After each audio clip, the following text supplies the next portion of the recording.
Good morning. I love that song.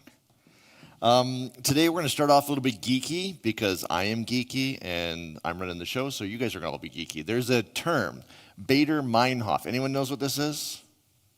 It's when you buy a new car and suddenly you look around and you realize, wait, everyone's got the same car I have. You know that experience? I've had that with prayer lately. Everywhere I look, it's like I'm thinking through this lens of prayer. Anyone watch the Netflix show, The Pope's Exorcist? Come on, admit it. There we go, nice, at the back.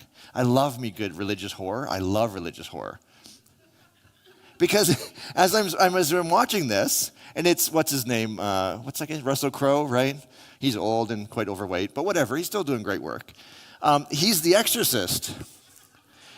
And not to make a spoiler, but this is about an exorcism. And what they're trying to do is, so he gets called in, they're trying to figure out how to get this, again, conception. They have a demon inside a child who looks ridiculously demon-possessed, but whatever. They're trying to get the demon out of the child so that the child's free, right? This is an exorcism. Again, don't take this literally. It's just a story. But through the whole thing, they keep trying to figure out, how do we do this right? How do we pray properly so that our conception of God will fight the demon?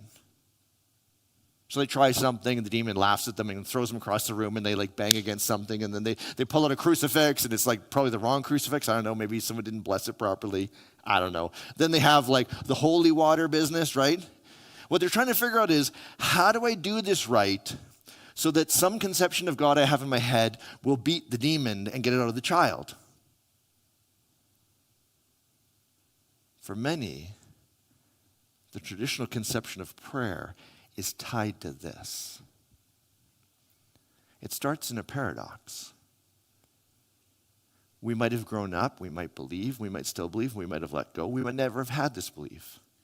But for most people, the conception of prayer starts with, I believe that I can pray and change the world. Or actually, let me say it this way. I can pray in such a way that some conception of a divine being up in the sky will magically fix things. My car breaks down. Right? Like the motor went from blown up to magically working again. That's the conception. But here's the problem. Here's the paradox. Some might hold as faith. And again, faith meaning in this context, it's not Jeff's faith of being faithful. Faith in this context is believing something happens when there's no data to support it or not strong data to support it. Faith. How do you hold on to that faith when you look around and go, I don't know about you, but I've prayed for world peace for a long time. And when I look around, it's not going in the right direction in my humble opinion.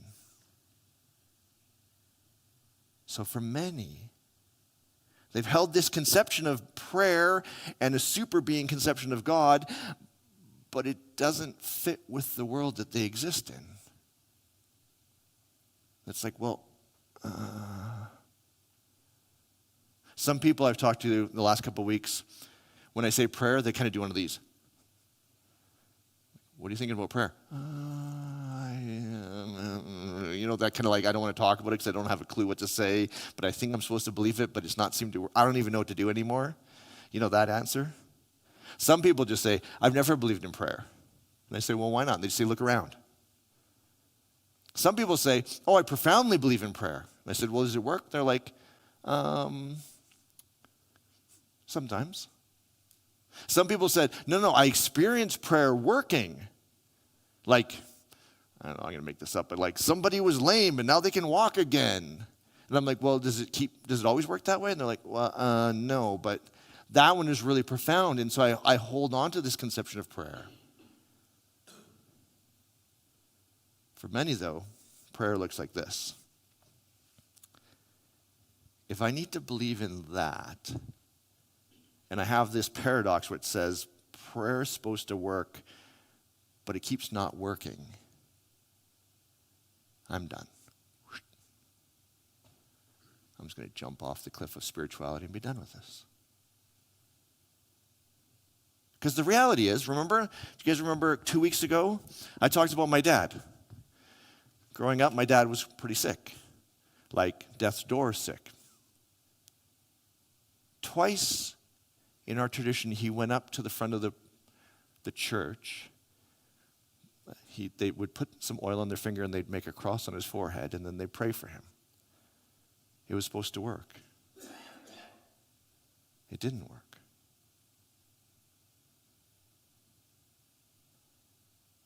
My whole journey has been, how do I reconcile that? He went a second time. Didn't work. Is it that he didn't do it right? Was there something wrong with him? You see, I can talk about prayer in this kind of funny way, kind of abstract, like, what do we do with prayer? But all of our stories here, where it matters, what do we do with prayer here?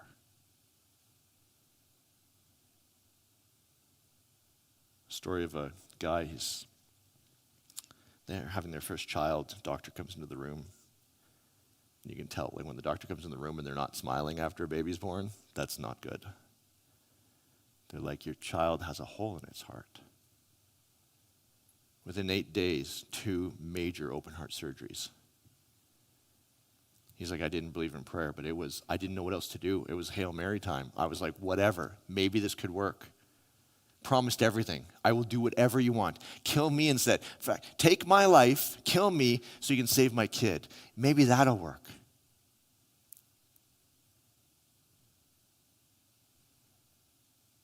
I've seen people pray for all kinds of things. Personally, I haven't seen it work very often. Very often. I have never experienced some sort of miraculous change in the physical world because of prayer.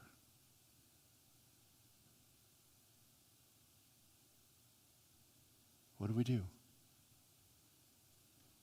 What do we do there?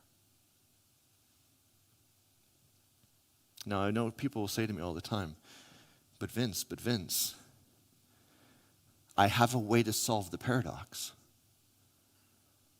I believe there's a super being that when you pray, they will do something to fix the world for you.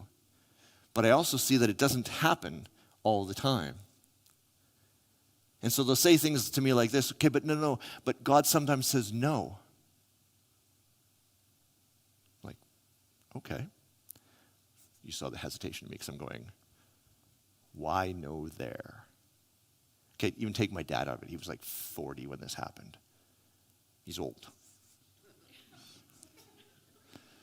Put a little kid in there, right? No to that? Really? But I can understand it because we're trying to hold on. Let me just be careful here. Some of us are trying to hold on to this idea, but no, prayer works. So one of the ways I can deal with it is I say, no, I'm going to create a new conception of the super being that also can say no. Even though Jesus talks all the time about saying, no, just pray, it'll work. Well, we have to reconcile this. So we say, no, there's a way around it. Some people will quote Jesus. Jesus, he's in the garden. So there's a story of Jesus, if you don't know it. He's in a garden, then he gets arrested, then he gets killed. Garden's the moment. The storyteller tells you that he knows what's going to happen. So he's kind of looking at his death. And he goes into the garden and he prays. He says, Father is the word he uses. Actually, he uses an Aramaic word, meaning like daddy. He says, Daddy, please take this away from me. I don't want to go through this. This is going to be horrible. I don't want to die. And then he says, not your will. Sorry, not my will, but yours. And people take that and they move it outside of its original context and they go, okay, see, look, he prayed for something, but it didn't go away. Therefore, We believe prayer works, but we also believe that sometimes our conception of God says no. It's a way to reconcile the paradox. It's a way to keep holding on to this idea of prayer, because really, when I'm here, I want frickin' prayer. Like when I'm in Hail Mary mode, when someone's like, they're on the edge of death, I'm going, I got nothing. I need this. Some other people tell me, it's even hard for me to talk about this one. So if you hold this view, don't take my emotions as judgment. It's hard for me. People will say, what happened was their conception of God's best possible outcome. They'll point to a story like Job and say, no, that person dying, that was the best possible outcome. That little child who gets leukemia at like frickin' 6 months old, best possible outcome. Again, I apologize. My emotions are not meant to be judgmental. I just have a hard time with this one. But I understand it. We want to hold on to this idea that there's some purpose in life, that it's not just chaos. There's someone's got a plan or something like that. I'm not sure. We look around and go, what the? But if I hold on to this idea that this is the best possible good, maybe I can reconcile those. I understand it. It doesn't work for me, and that's okay. If it works for you, I am not trying to change your mind today. But if you're someone who said, I don't know what to do with that paradox anymore, so I'm either going to kind of do one of these. I'm just going to ignore it and hope it goes away. Maybe you hear someone in your life who's saying, no, prayer, this, and you're going, ooh, fingers crossed it works. But you're going, no, that paradox, I can't handle it anymore.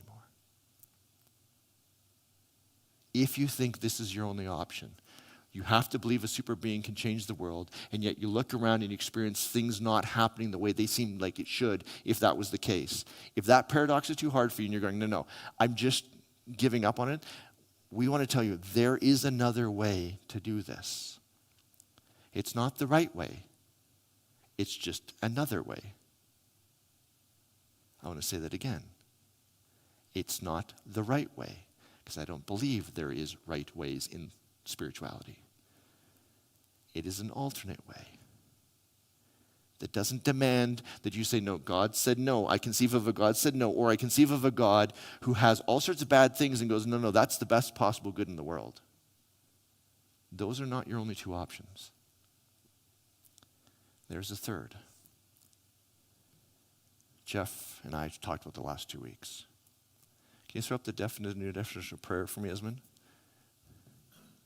What if we looked at prayer, just leave it up for a few seconds.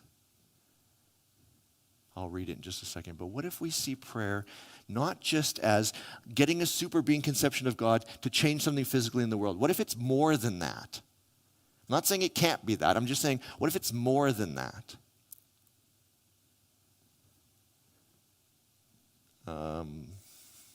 Semantic range of words means how many different definitions you have from a word.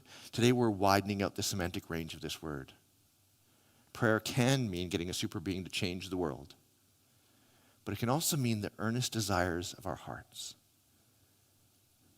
When I talk to somebody, they're saying, hey, I'm going in for surgery, I say, oh man, I'm praying for you. What I'm not thinking in my mind is, I hope that the surgeon screws everything up, but then the super being magically fixes it all, and the person magically gets better. What I'm thinking in my mind is, I really love you, and I care deeply about you, and I want this all to go well. I want you to live. I want you to be healed. I want you to be healthy again. That way of conceiving of prayer is one more way to solve that paradox. Because just because I want something deeply doesn't mean it's going to happen. A longevity expert might argue with this, but we are all dying. If never dying is the only way to make things good, we're in trouble because literally we're all dying. It's just we're fighting as long as we can. And so if we look at our world and go, no, I am going this way, what do we ask the question then is, what is my earnest desire? I can't live forever.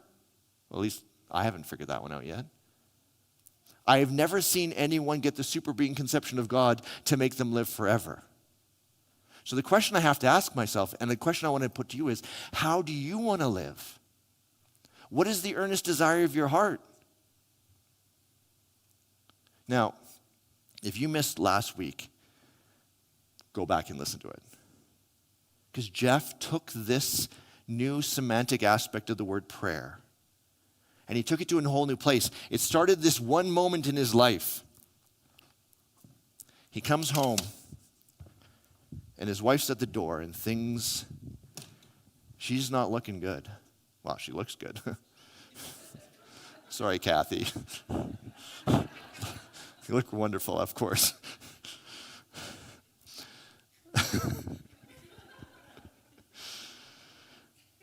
Looks great. She's not happy, though. She's got her bags packed, and she's about to leave Jeff. Anyone who's been through a divorce, you know that feeling. And Jeff was like this. Please, please, please, God. I'll put words into his mouth. Superbeing conception. Please save my marriage. Please. Now again, if it's that first part of it, suddenly you snap your fingers and everything's okay? Like suddenly Kath's like, oh, I'll unpack right now, of course. You're like literally the most skillful husband in the world. Pardon my French, but your shit doesn't stink, Jeff. Like you're perfect. That's not what happened. Spoiler alert. You see, Jeff was doing this because that's what he understood. A little while later, he's watching TV, and he runs into, and I'm going to quote Jeff here, a little German man named Eckhart Tolle, who showed Jeff, do you know why you're here?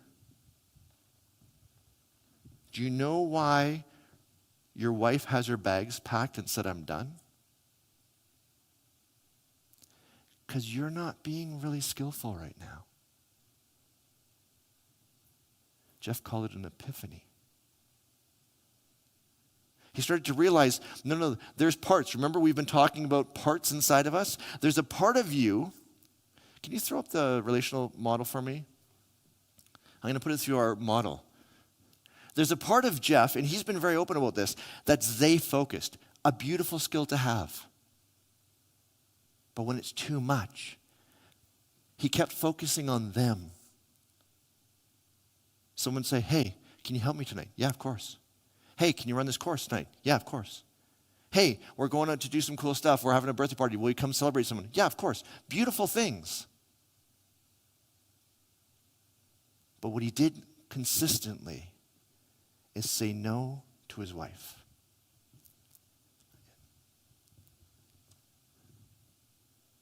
The little German man told Jeff, you got to hear that voice as separate. And start realizing that the voice that's saying focus on them all the time is the voice that's saying ignore your wife. And he started to shift. Anybody who knows Jeff, you've seen this in him. It's beautiful. Sometimes I'll ask him stuff, and he'll do this. Yeah, I'm not sure I can say yes to that. And I'm like, damn, dude. Because what he's doing is he's doing a bunch of mental math to say, well, what's that going to do to me? What's that going to do to my marriage? What's that going to do? All this stuff. That's the epiphany in play. He started off like this saying, please God, magically fix everything. What he realized, though, is, through the little German man, I am screwing up my marriage. My lack of self-awareness is screwing up my marriage. And they didn't even realize it. His earnest desire led him to self-help work. And suddenly, prayer is tied to the work he did with Eckhart Tolle. That becomes his prayer. The work you all do, and I know you because I've talked to most of you. Most of you are doing some work someplace, and it's tied to your prayer. It becomes prayer. It's not, I'm going to open up Eckhart Tolle's book and go, oh, well, this is nice. Or I should do self-help. What you're doing is you're going, no, I want to be different in this world because that's my earnest desire, to be a healthy human being. I'm going to go even one step further. Friends Church has an aim. What we're trying to inspire, well, let's start with this. What me and Jeff are trying to inspire ourselves to, and bringing you guys along for the ride. It says this, at that lowest level is I against them. Most of the states right now. You are against whoever is not voting the same as you.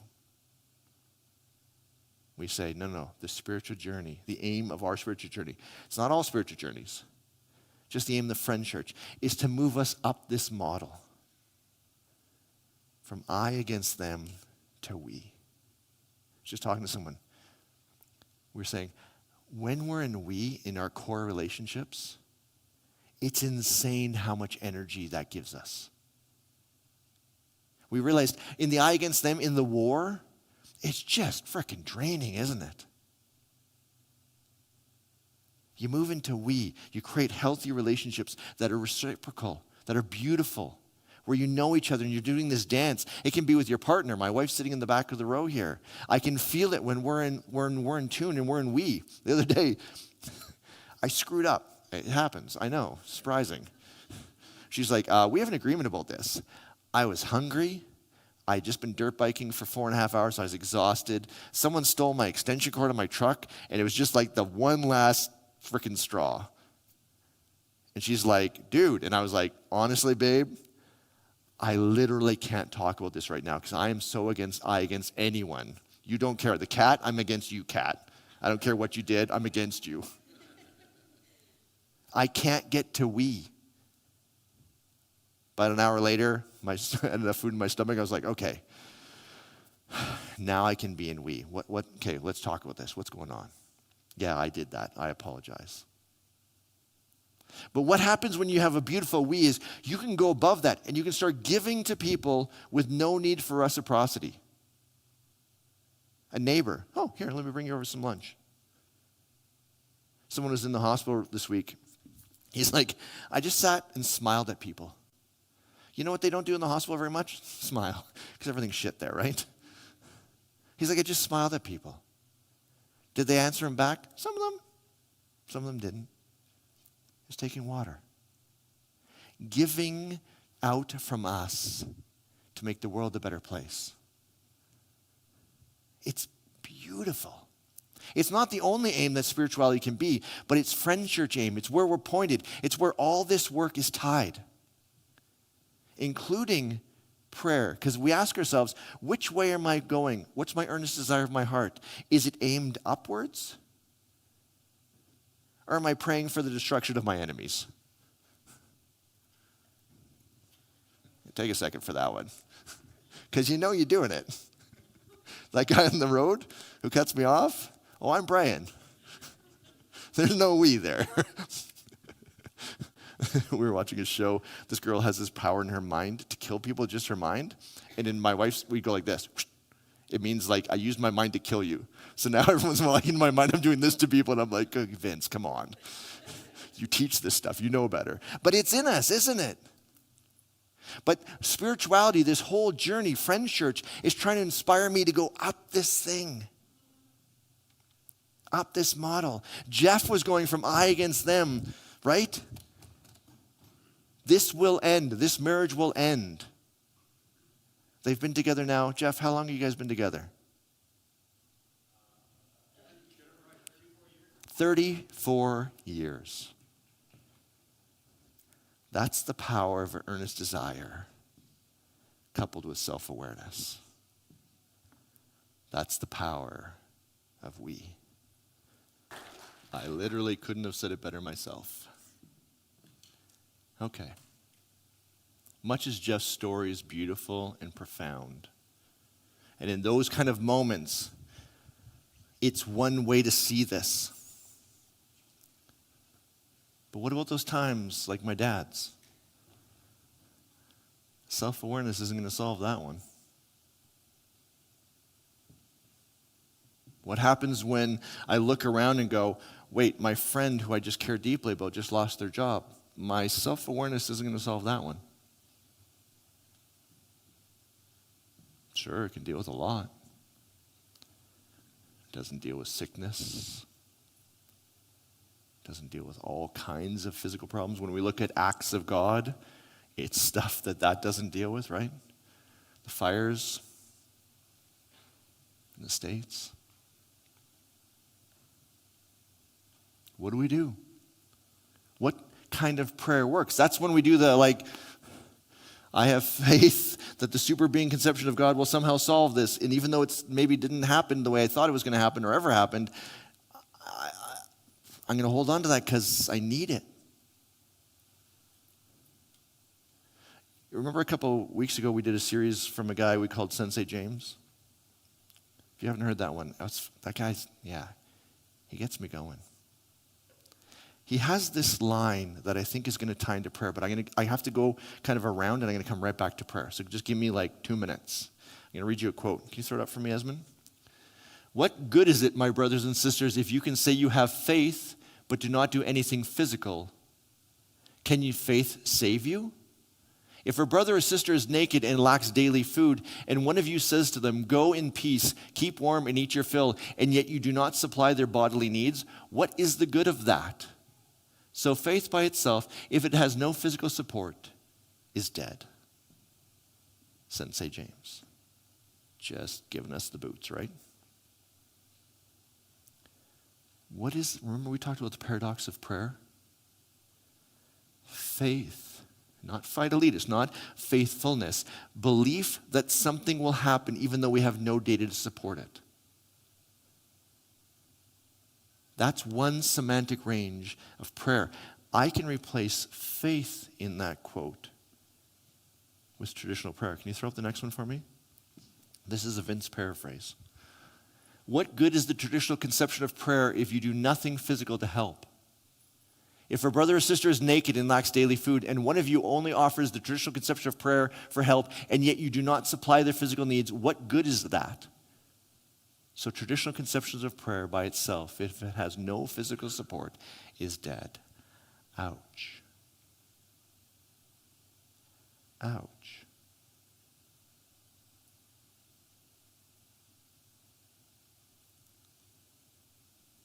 What then does Sensei James call us to do?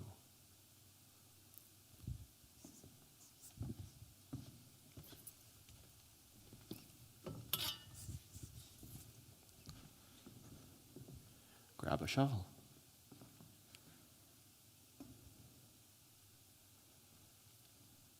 How much of our world are we committing to traditional conceptions of prayer? Oh, I hope somebody fixes that. Drove by someone the other day. Oh, I hope someone stops for that person. Oh, I hope that those people are fed. I hope that those people get homes. I hope. I might even pray in that old way. And yet James says, what good is our prayers if we're willing to do nothing? That's a bit stinging to me.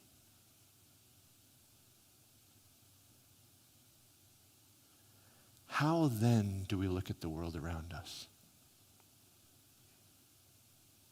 How then do we look at the world around us as people who maybe have faith? Suddenly James says, no. That problem that you see over there, how can you physically help? Can you solve it? No.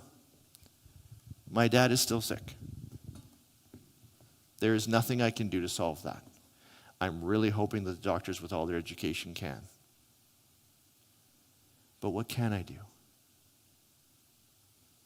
During that time, people gave us money because my dad couldn't work.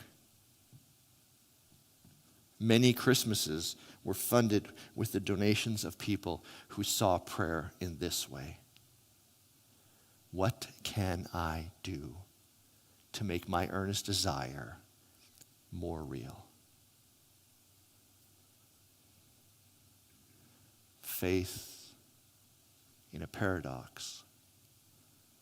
Sensei James says, no. Faith with action. Jeff wanted to save his marriage.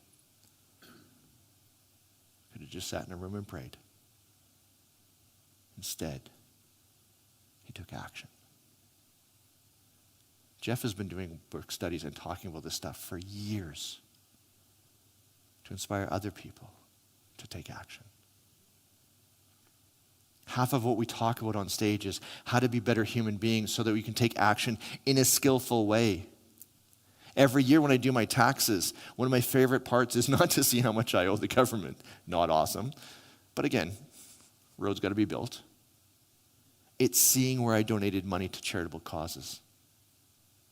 I freaking love looking through that list.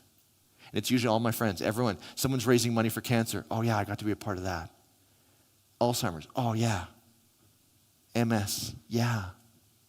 I have a little guy in Guatemala, in Rio Azul. I donate to his whole village. Guy learned how to wash his hands. He learned how to eat vegetables. That is a tough goal.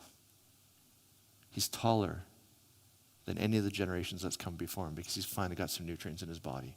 I was a part of that. Because of this. When you look around and say, what is the earnest desire of my heart? And then you put action behind it, could that be prayer for us?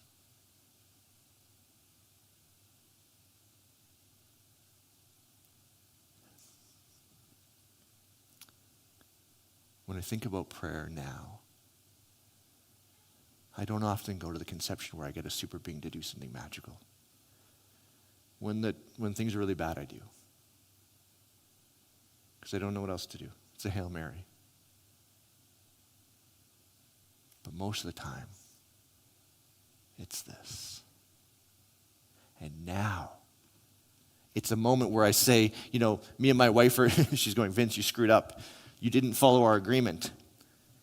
And I go, babe, just give me a minute to regulate myself so I handle this skillfully. That regulation, sitting there chowing down on trail mix to try and get some fuel into my body so I'm not so hangry, it becomes spiritual. It becomes a prayer that follows the earnest desire of my heart to be in a beautiful relationship with my wife so that I can take water to the world.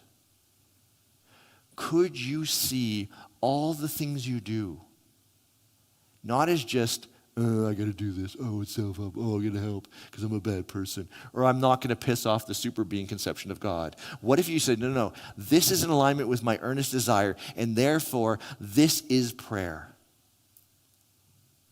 I'm going to take some time to myself so that I can regulate myself. Prayer.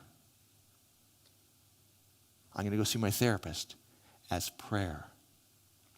I'm going to donate to causes I believe in as prayer. I'm going to give my time and energy and skill to inspire other people. Prayer.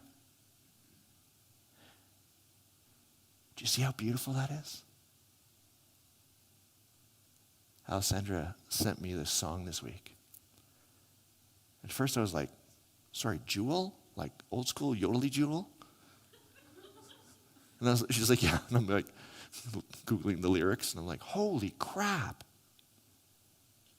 This is what Sensei James, I think, is getting at. Could it be that the actions we do to be in alignment with our earnest prayer, that's in the aim of taking water, could that be our prayer? And that's my encouragement for me this week, for sure. But my desire is for you. Sit with that today. Ask yourself, where can my actions become prayer because they're in alignment with my earnest desires?